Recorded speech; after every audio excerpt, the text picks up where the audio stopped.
और हम लोग अपना वही आइडियली से करेंगे। आइडियली को स्टार्ट करता हूँ मैं। ये मैंने आइडियली ओपन कर लिया है। यहाँ से हम लोग जो प्रोग्राम कर रहे थे रिसेंट फाइल में, आपको अपनी फाइल मिल जाएगी। तो AD5 करके मैंने फाइल बनाई थी। वो फाइल ये थी जिसमें हम लोगों ने 2 नंबर का एडिशन करना सीख लिया। देखा जाए तो हमने कल क्या क्या देखा, एक तो कमेंट कैसे लिखते हैं बात कर ली थी, इनपुट फंक्शन को कैसे यूज करना है, प्रिंट किस टाइप से कराना है आपको अगर रिजल्ट प्रिंट कराना है तो ये सारी बातें कर ली थी। अब एक दो छोटी छोटी चीजें और एक दो चीजें और समझा देता हूँ आप लोगों को। पहले ये सबको मैं डिलीट कर देता हूँ, ये सब तो हमने देख ही लिया। हम यहाँ आते हैं। एक तो सबसे पहली चीज एस्केप सीक्वेंस। ये एस्केप सीक्वेंस आप लोगों ने पहले से सी में भी पढ़ा हुआ है। /n/t ये जो करेक्टर हुआ करते थे एस्केप सीक्वेंस के अंदर, हम कैरेक्टर्स को यूज करते हैं। तो जैसे मैं प्रिंट स्टेटमेंट लिख रहा हूँ, मैं एक बार आपको बता देता हूँ, याद आ जाएंगे आपको। प्रिंट स्टेटमेंट और मैंने यहाँ लिखा वेलकम टू पाइथन, ये मैसेज लिखा। सिर्फ इतने को ही हम रन कराते हैं। सेव किया और रन किया। जैसे आप इसे रन कराओगे मैसेज आपको मिल रहा है, एक लाइन में मिल रहा है। अब मुझे क्या चाहिए, मुझे इसमें लाइन चेंज करनी है। मुझे क्या करना है, यहाँ पे लाइन चेंज करनी है।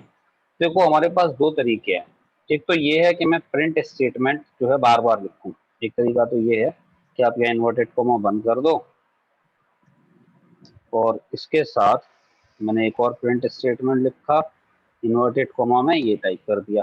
तो अब जब मैं इसको रन कराऊंगा तो ये किस में आएगा, दो अलग अलग सेपरेट लाइंस में आएगा। वेलकम एक लाइन में आ गया, टू पाइथन दूसरी लाइन में आ गया। इन दोनों को ज्वाइन करने का तरीका मैंने आपको बता दिया था कि एंड लगा के आप इसे ज्वाइन कर सकते हो, या फिर आपको एक सीधे सीधे मैसेज ही प्रिंट कराना है तो आप क्या कर सकते हो, मैंने इसको अंडू कर दिया। यहाँ पे आप /n लगा दो। बस आपने /n यूज कर दिया, सेव किया मैंने, और इसके बाद अगर आप रन कराओगे तो यहाँ लाइन चेंज कर देगा। लाइन चेंज करने के बाद /n के बाद मैंने एक स्पेस दे दिया, उसकी वजह से एक स्पेस आ गया है। तो ये एस्केप सीक्वेंस हुआ करते थे। /n/t दो कॉमन चीजें हैं बिल्कुल। ये एस्केप सीक्वेंस में /n और /t आप लोगों ने प्रोग्रामिंग अगर की है तो यूज किए होंगे। /t क्या करता है, देखो /t के थ्रू जब आप प्रिंट कराओगे, अब यहाँ आ गए हम, देखो यहाँ पे /t जो है ये क्या काम कर रहा है। /t में लगा रहा हूँ, F5 किया मैंने, और F5 करने के बाद अब आप देख रहे हो यहाँ पे गैप, तो ये गैप आ जाएगा। /t एक टैब कैरेक्टर की बात करता है। तो ये जो बात कर रहा है /t एक किसकी करता है, एक टैब। टैब कीबोर्ड में जब आप देखो दो वर्ड्स के बीच में स्पेस देना होता है तो आप स्पेस की प्रेस करते हो। उसी टाइप से जब आपको ज्यादा गैप छोड़ना होता है तो आप टैब की प्रेस करते हो, जो कि आपको आधा इंच आगे लेके जाता है। तो उसी टाइप से यहाँ पे भी ये चीजें चल रही हैं। तो ये /t मैंने यूज किया, ये आधा इंच आगे लेके जा रहा है मुझे।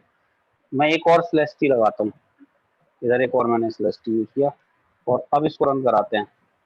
अब आप देखो इनके बीच में गैप देखो कितना है।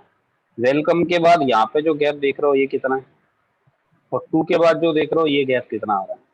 तो यहाँ पे वेलकम के बाद तो ये ज्यादा गैप दे रहा है, और टू के बाद ये कम गैप दे रहा है। जबकि हमने दोनों तरफ /t यूज किया है, इधर भी /t यूज किया है, इधर भी। मैं स्पेस भी खत्म कर देता हूँ जिससे ये कंफ्यूजन नहीं रहेगा कि इधर स्पेस है और इधर स्पेस नहीं है। तो यहाँ पे मैंने /t लगाया, और अब इसको जब मैं रन करा रहा हूँ तो आप देख रहे हो वेलकम के बाद तो स्पेस बहुत थोड़ा सा ही रह गया, और टू के बाद इधर स्पेस ज्यादा आ रहा है। पहले ये हो रहा था, कोई बता सकता है कि ऐसा क्यों हो रहा है?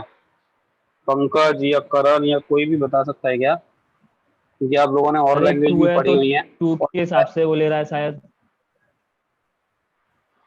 तो और टू है तो टू की टू जगह लेटर का टू लेटर के हिसाब से स्पेस ले रहा है, और पाइथन ज्यादा लेटर का तो ज्यादा लेटर के हिसाब से स्पेस ले रहा है।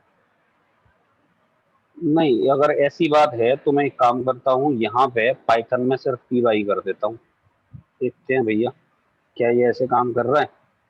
अब तो दो दो लेटर है लेकिन अभी भी नहीं कर रहा है, नहीं करता सर। दोनों में /t लगाए जाते हैं, है ना? ऐसा क्यों हो रहा है? देखो मैंने दोनों में /t लगाया हुआ है लेकिन आउटपुट ये इस टाइप से दे रहा है। दोनों में मैं /t की बात कर रहा हूँ और कुछ भी नया नहीं कर रहा। /t लगाया हुआ है मैंने, वेलकम /t टू /t, और पाइथन का py यूज कर लो या पाइथन पूरा लिख दो, जैसे चाहो लिखो। लेकिन ये गैप कम या ज्यादा क्यों दे रहा है?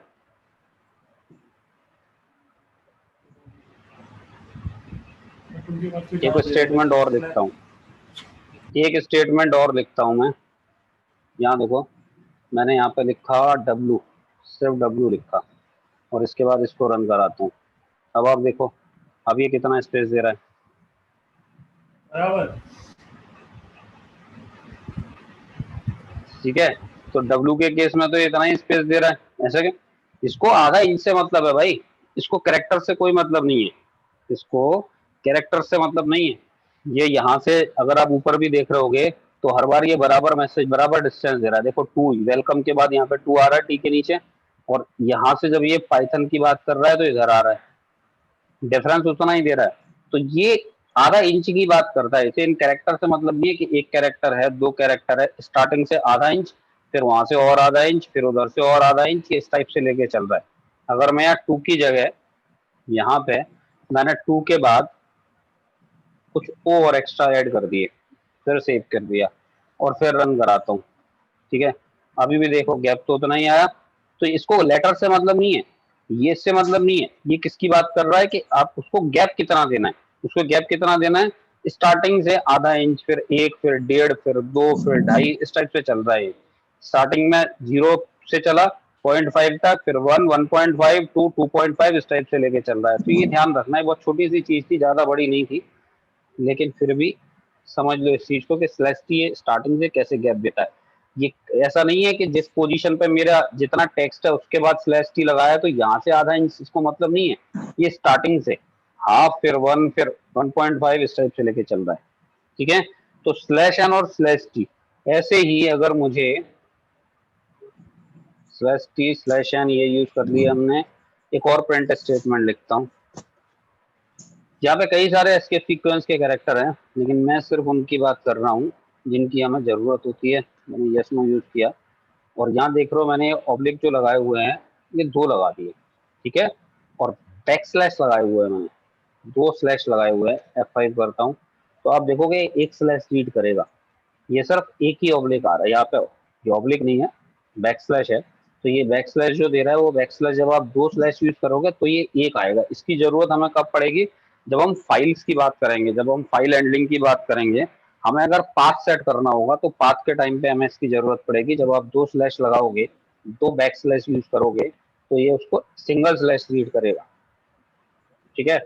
इसी टाइप से अगर मैं यहाँ लिखता हूँ प्रिंट, और मुझे लिखना है स्लैश अपोस्ट्रोफी लगा के मैंने टी लगा दिया, इस टाइप से लिखा मैंने, तो अब ये क्या करेगा, स्लैश के बाद अपोस्ट्रोफी यूज किया है मैंने डोंट के लिए। और यहाँ देखो अब ये जो आ रहा है डोंट में DON अपोस्ट्रोफी कॉमा, और उसके बाद में फिर ये टी डिस्प्ले कर रहा है आपको। तो ये जो डोंट लिखा हुआ है, अगर आपको अपोस्ट्रोफी कॉमा चाहिए तो क्या करोगे आप, स्लैश के साथ बैक स्लैश और उसके बाद फिर अपोस्ट्रोफी कॉमा की बात करेगा, ठीक है। इसी टाइप से अगर आपको इन्वर्टेड कॉमा में कुछ लिखना है, मुझे इन्वर्टेड कॉमा में कुछ लिखना है, इन्वर्टेड कॉमा चाहिए, तो इन्वर्टेड कॉमा ऐसे नहीं आएगा, इन्वर्टेड कॉमा मैंने ऐसे लगा दिया, इस टाइप से लिखा, और सीधे सीधे मैं लिखता हूँ यही वेलकम टू पाइथन, ये लिखा। मुझे जो पाइथन है वो इन्वर्टेड कॉमा में चाहिए, तो मैं क्या करूंगा, यहाँ पे एक इन्वर्टेड कॉमा यहाँ लगा दिया, एक इन्वर्टेड कॉमा और बंद कर दिया, और ऐसे लिखा मैंने। अब F5 से इसको रन कराते हैं, देखो इनवैलिड सिंटैक्स हो गई।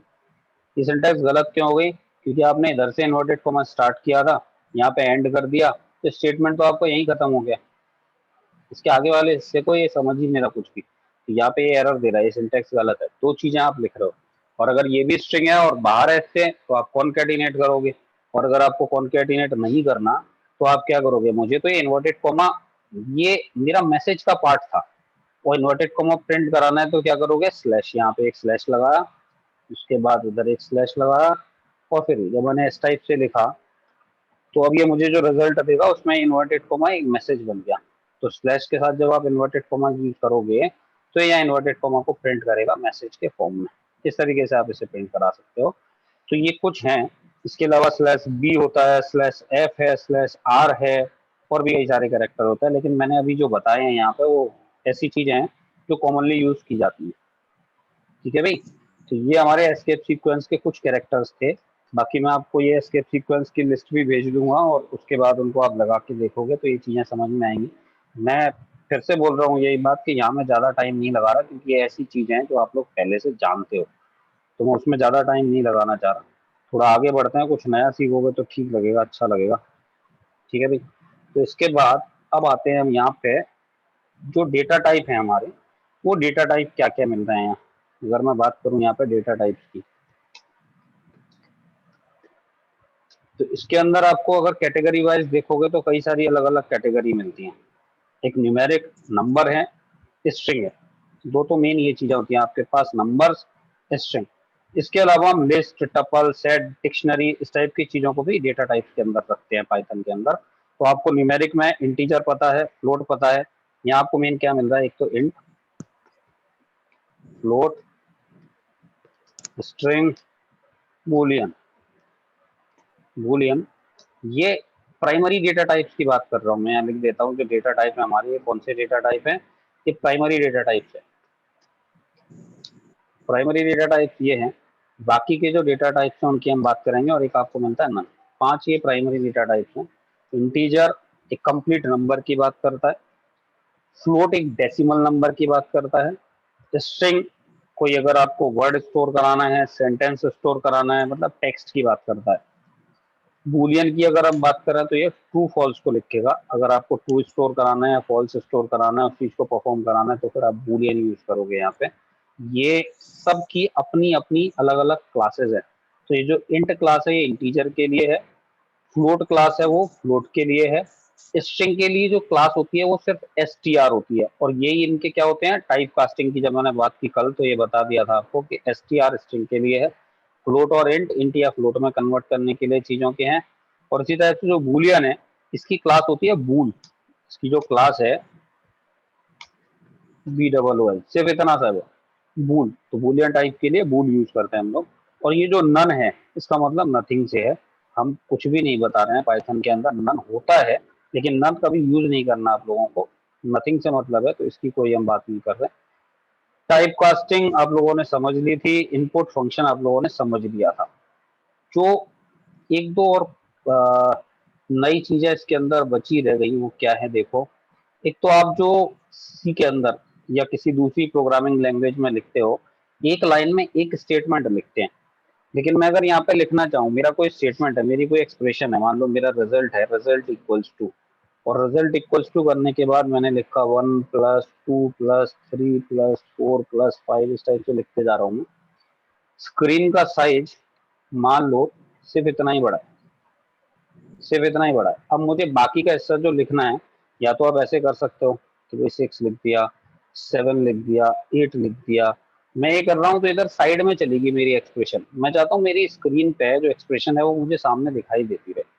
मतलब मैं सिंगल स्टेटमेंट लिख रहा हूँ, लेकिन मुझे एक से ज्यादा लाइनों में लिखना है, मल्टी लाइन स्टेटमेंट बनाना है। स्टेटमेंट एक ही है, लेकिन उसको मुझे एक से ज्यादा लाइनों में, जब कोई स्टेटमेंट ज्यादा बड़ा हो जाता है और मुझे क्या करना है, मुझे एक ही लाइन में उसको देखना है, तो एंटर कर रहे हो आप। मैं ये चाहता हूँ कि ये पूरा का पूरा स्टेटमेंट, ये दोनों जो लाइन है एक ही स्टेटमेंट की तरह से रीड करे इसको। तो आपको क्या करना पड़ेगा, यहाँ लास्ट में स्लैश यूज कर लूंगा, ये स्लैश लगा दिया। इसके बाद यहाँ पे भी मैं एक स्लैश लगा देता हूँ। ये 3 लाइन है, ये 3 लाइन है, देखने के लिए 3 लाइन है, लेकिन पाइथन इसे एक ही स्टेटमेंट रीड करेगी। अगर हम ऐसा कर दें और इसके बाद इसको प्रिंट करा देते हैं, प्रिंट RES, मैंने RES को प्रिंट करा दिया। अब अगर मैं इसे रन कराता हूँ तो देखो आउटपुट क्या आ रहा है मेरे पास। ये कैलकुलेट हो गया, इसने 36 डिस्प्ले करा दिया, ये 36 दिखा रहा। आप देख रहे हो मैंने 3 स्टेटमेंट लिखे हैं, लेकिन इसके लिए क्या है, ये एक ही स्टेटमेंट है। जो ये स्लैश आप यूज कर रहे हो, ये स्लैश करता क्या है, ये मल्टी लाइन को सिंगल स्टेटमेंट में कन्वर्ट करता है। तो पाइथन जब इसको रीड करेगा, जब इसका इंटरप्रेटर इसको रीड करेगा, तो ये 3 लाइनें अलग अलग नहीं है, उसके लिए पूरा का पूरा एक सिंगल स्टेटमेंट है।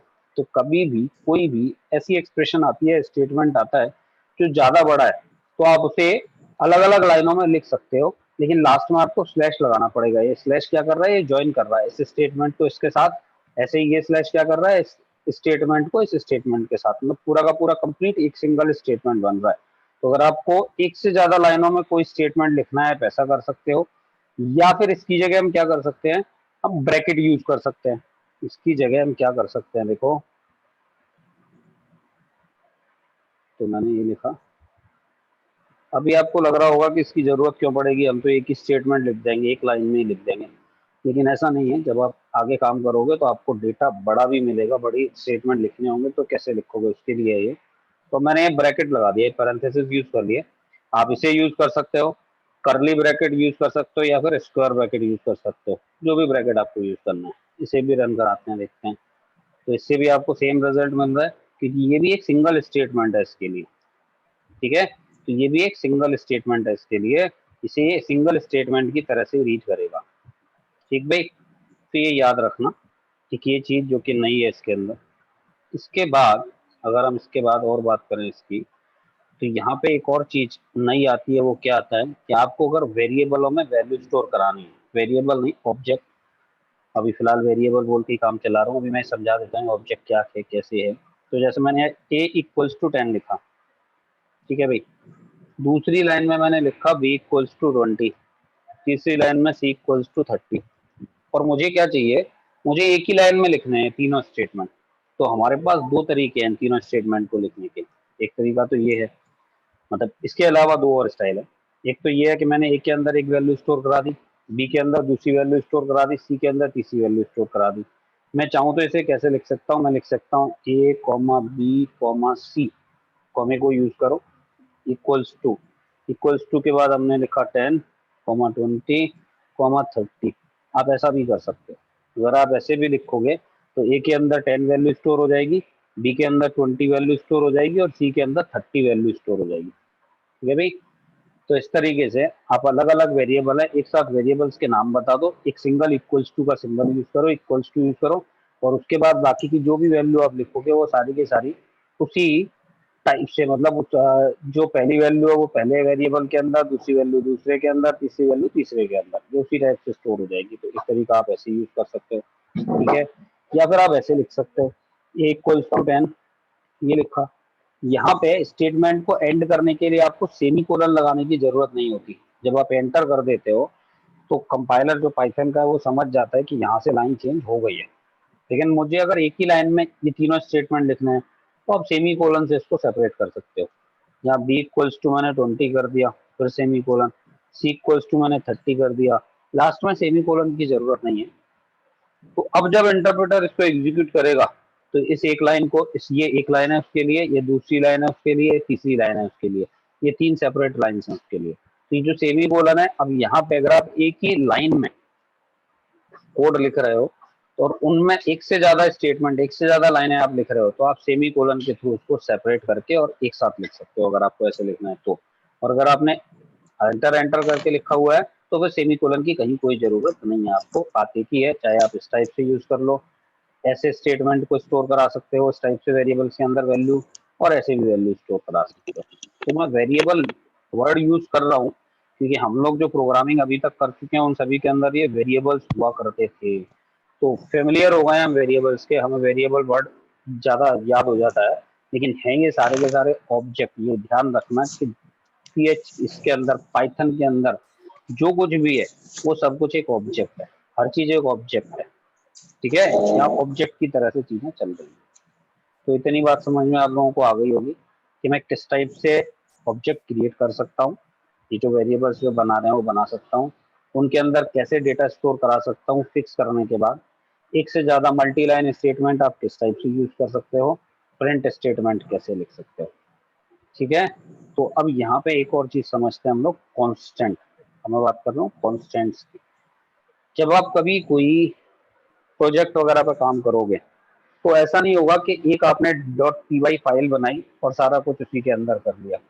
हम लोगों को क्या करना होता है, एक से ज्यादा फाइलें बनानी होती हैं, और वो जितनी भी फाइलें होती हैं हम एक फाइल से, एक फाइल की चीजों को दूसरी फाइल में यूज करने की हमें जरूरत पड़ेगी, और करते भी है। अगर किसी प्रोजेक्ट पे काम कर रहे हो और वहाँ पे 1000 लाइनों का कोड है, अब उस कोड में आपको कोई एरर आएगा या उस कोड को पूरा लिखने समझने में भी प्रॉब्लम आएगी, तो हम क्या करते हैं, उसे छोटे छोटे पार्ट में डिवाइड कर देते हैं। तो उस 1000 लाइन के कोड को मैंने 5 फाइलों में डिवाइड कर दिया, और हर एक फाइल में अलग अलग कुछ मेथड बना लेते हैं हम लोग, कुछ वेरिएबल्स स्टोर करा लेते हैं। इनको बोलते हैं पाइथन के अंदर हम क्या यूज कर रहे हैं, कॉन्स्टेंट। मैं बात कर रहा हूँ कॉन्स्टेंट की। तो कभी कभी क्या होता है, आपको अगर कुछ कॉमन वेरिएबल्स चाहिए, और जिनकी वैल्यू फिक्स रखनी है आपको, उसको हम कांस्टेंट बोल रहे हैं। सी के अंदर कांस्टेंट कीवर्ड यूज किया जाता था, उसके थ्रू हम फिक्स करते थे। यहाँ पे हम क्या करते हैं, यहाँ पे हम मॉड्यूल के कॉन्सेप्ट को यूज करते हैं। इधर हम क्या करते हैं, मॉड्यूल के कॉन्सेप्ट को यूज करते हैं। ये किस टाइप से काम करता है देखो। तो हमें उसके लिए क्या करना पड़ेगा, हमें उसके लिए कुछ फाइलें बनानी पड़ेंगी। दो फाइलें, कम से कम दो फाइल चाहिए। एक ऐसी फाइल जिसके अंदर मैं कुछ वेरिएबल स्टोर करा के रख दूं, और एक दूसरी फाइल जिसके अंदर मैं उस चीज को यूज कर पाऊँ। तो उसके लिए आपको क्या करना पड़ता है, देखो एक मेरी ये फाइल है, ये सब मैंने समझा ही दिया। इस पूरे को मैं कमेंट बना देता हूँ। ठीक है, एक नई फाइल और लेते हैं। एक मैंने नई फाइल और ले ली, और यहाँ पे मैं क्या कर रहा हूँ, यहाँ पे मैं कुछ ऑब्जेक्ट बना रहा हूँ, मतलब वेरिएबल बना रहा हूँ, जिनको मैं फिक्स कर देता हूँ। जैसे पाई की वैल्यू है, यहाँ पे पाई मैंने यहाँ पे क्या किया, 3.14 ये स्टोर करा दी पाई की वैल्यू। दूसरा और कोई फिक्स वैल्यू जैसे मैंने ले ली ग्रेविटी इक्वल्स टू 9.8, ये कुछ ऐसी वैल्यूज है जिसको हमें चेंज नहीं करना होता। ये हमने यहाँ पे स्टोर करा दिया। सेव कर देते हैं इसको। ये फाइल मैंने सेव की, जो फोल्डर है इसी फोल्डर के अंदर मैं स्टोर करा लेता हूँ। इसका नाम मैंने रख दिया डेटा डॉट पी वाई। लगा दोगे तो ठीक है, नहीं लगाओगे तो भी पाइथन से ही सेव हो रही है। तो डेटा नाम से फाइल मैंने क्रिएट कर दी। ये मेरी फाइल बन चुकी है। और लोकेशन कौन सी है, ये पाइथन 38-32 फोल्डर है, उस फोल्डर के अंदर जा रही है ये फाइल। और सेम लोकेशन पे मेरी ये फाइल पड़ी हुई है। अब मुझे अपनी इस फाइल के अंदर उन वेरिएबल्स को, उनको यूज करना है, उन ऑब्जेक्ट को यूज करना है। तो मैं क्या करूँगा, ये एक और नई फाइल बना लेते हैं, इसको छोड़ते हैं, एक नई फाइल बना लेते हैं। इस फाइल के अंदर मुझे तो दूसरी फाइल का डेटा को यूज करना है। तो हम क्या करेंगे, ये जो फाइल हमने बनाई है जिसके अंदर डेटा स्टोर करके रखा हुआ है, ये एक टाइप से हमारे लिए क्या है, ये हमारा एक मॉड्यूल बन गया। हम इस टाइप से यहाँ पे मॉड्यूल्स बनाते हैं। बाकी मॉड्यूल को डिटेल में हम बाद में पढ़ेंगे, अभी सिर्फ कॉन्स्टेंट समझाना था मुझे, कॉन्स्टेंट को कैसे यूज करते हैं। तो वो कैसे यूज करोगे, किस टाइप से बनाओगे। एक फाइल मैंने ये बना ली, दूसरी फाइल में मैं क्या करूंगा, इंपोर्ट कीवर्ड यूज करोगे। इंपोर्ट इंपोर्ट एक इंपोर्ट कीवर्ड यूज करना है। और उसके बाद आपकी जो फाइल है, उस फाइल का नाम, हमारी जो फाइल थी वो डेटा नाम की फाइल थी, तो हम यहाँ पे डेटा इसको यूज कर रहे हैं, ये हमने इंपोर्ट करा लिया।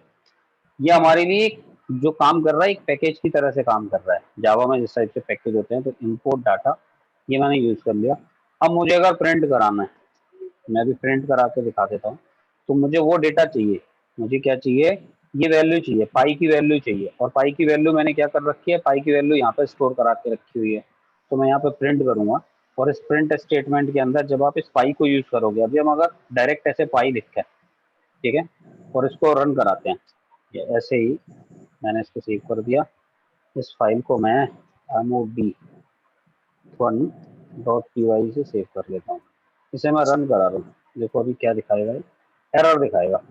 ये कह रहा है कि भैया ये जो मॉड्यूल है इसके अंदर ये पी नाम की कोई चीज है ही नहीं।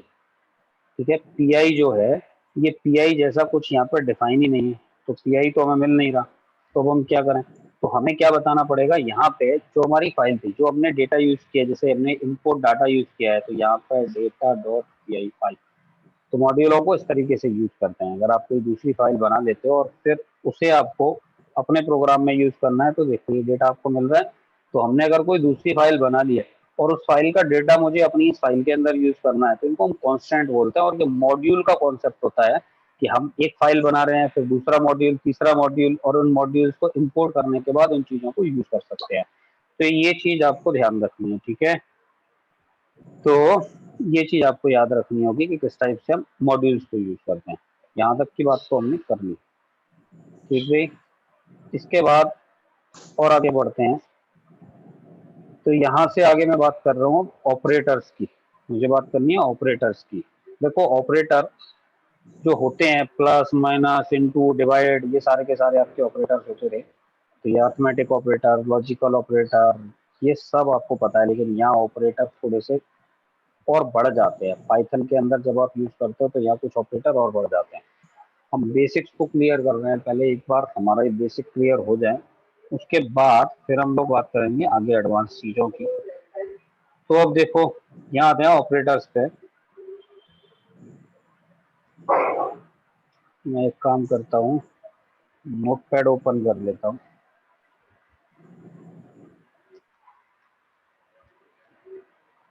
ठीक है भाई, तो यहाँ कुछ चीजें लिखता जा रहा हूँ। हमें बात करनी है फिलहाल किसकी, ऑपरेटर की। तो जो ऑपरेटर है पाइथन के अंदर, ये ऑपरेटर का मतलब क्या होता है, किसी भी सिंबल से जो कि किसी अर्थमेटिक या लॉजिकल कंप्यूटेशन के लिए यूज किया जाता है। कोई अर्थमेटिक ऑपरेशन आपको परफॉर्म कराना है तो उसके लिए अगर आप कोई सिंबल यूज करते हो, जैसे प्लस है, माइनस है, इनटू है, डिवाइड है, ये सब क्या है, ये सारे के सारे जो सिंबल है ये अर्थमेटिक ऑपरेशन को परफॉर्म कराने के लिए यूज हो रहे हैं। तो इनको कैटेगरी बोला, इनको रखा गया अर्थमेटिक ऑपरेटर की कैटेगरी। तो ये जो ऑपरेटर है, ये कौन से ऑपरेटर हैं, अर्थमेटिक ऑपरेटर। अर्थमेटिक ऑपरेटर में क्या आता है, प्लस माइनस, इधर कॉमे लगाता जाता हूँ, प्लस माइनस जो आपको मालूम है, मैं उनकी बात नहीं करूंगा, वो चीज़ें आपको पता है। देखो प्लस करना, माइनस करना, इंटू करना, डिवाइड करना, ये तो आपको पता है। इसके अलावा एक परसेंट का साइन हम यूज करते हैं। ये परसेंट क्या है, हमारा मॉडुलस ऑपरेटर, ये मॉड की बात करता है। आपने और जो दूसरी लैंग्वेजेस है उनके अंदर ये पढ़ा होगा, प्लस माइनस इंटू डिवाइड और ये मॉडुलस, ये 5 ऑपरेटर हमारे वही है। प्लस दो नंबरों को ऐड करने का काम करता है, और अगर स्ट्रिंग के साथ यूज करें तो यही प्लस उसे कॉन्केट करने का काम करता है। माइनस इंटू डिवाइड, ये तीनों नॉर्मल ऑपरेटर हैं। परसेंट जो हम सिंबल यूज कर रहे हैं ये क्या है, ये मॉडुलस ऑपरेटर की तरह से काम करता है।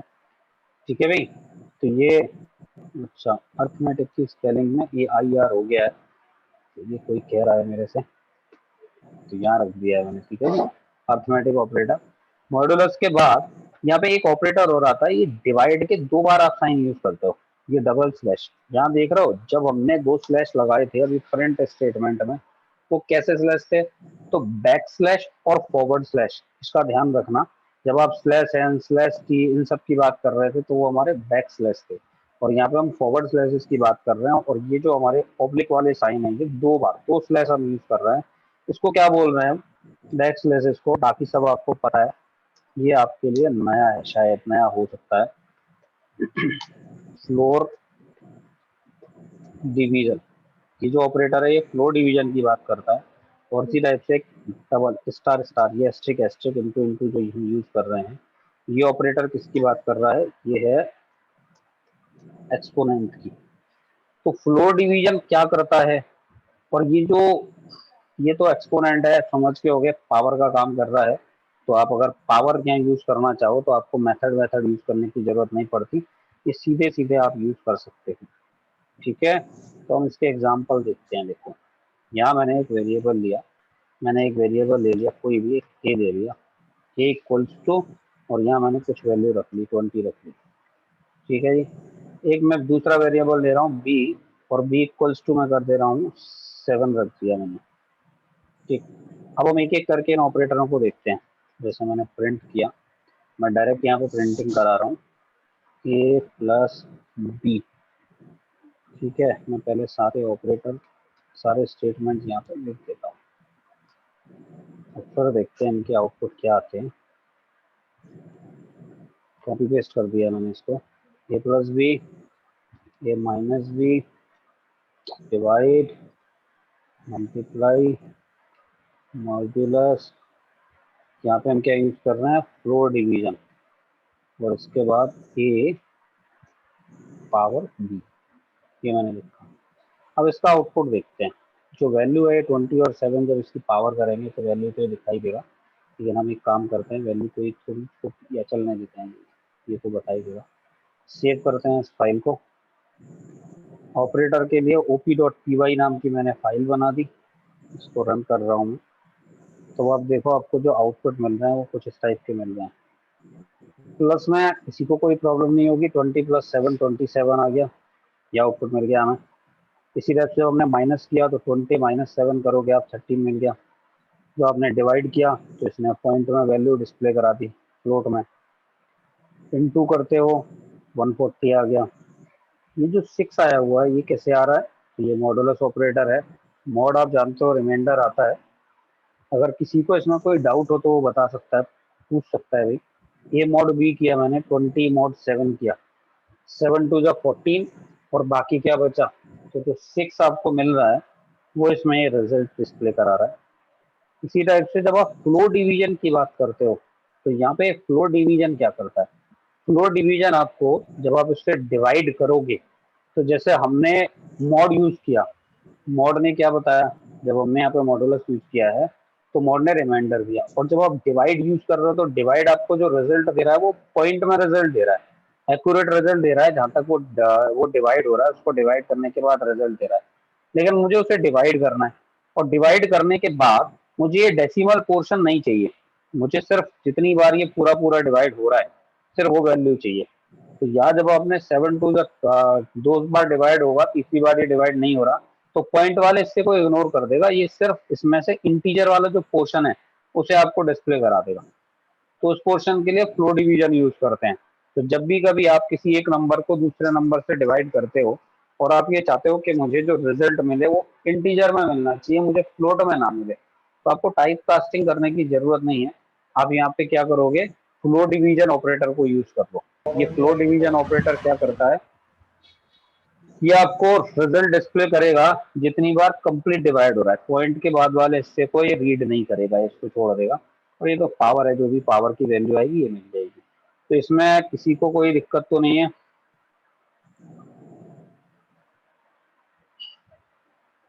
तो यहाँ तो किसी को कोई दिक्कत नहीं है ना। तो अब देखो, एक चीज बताओ आप लोग, यहाँ तक अगर किसी को कोई प्रॉब्लम नहीं है तो मुझे बस एक छोटा सा आंसर दे दो। यहाँ आने के बाद जैसे मैं यहाँ प्रिंट कराता हूँ और मैंने प्रिंट किया, डायरेक्ट वैल्यू लिख रहा हूँ मैं, 6 mod 8 कर रहा हूँ मैं, इसका रिजल्ट क्या आएगा? अगर मैं 6 mod 8 करता हूँ तो इसका रिजल्ट क्या दिखाएगा ये?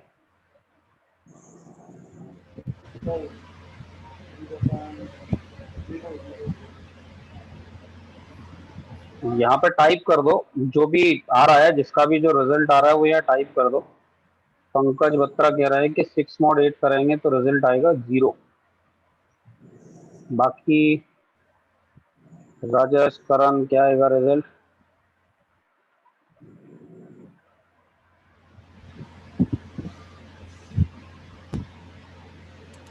0।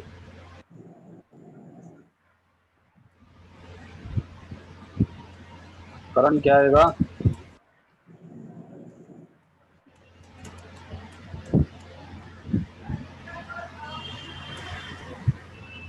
शायद एरर आएगा। पंकज मैं बता रहा हूँ अभी, 1 मिनट बस देख लो। निमेश भैया,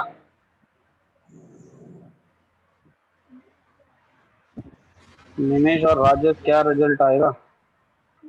सर 8 ऊपर होता तो 2 आ जाता, मतलब 8 बाय नहीं, 8 ऊपर नहीं, 8 ऊपर नहीं है, 6 mod 8 है। 8 ऊपर होता तब तो सीधा सीधा सा था, वो भी कर लोगे।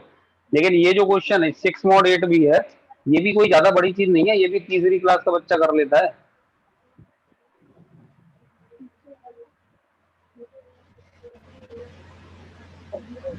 तो आएगा नहीं।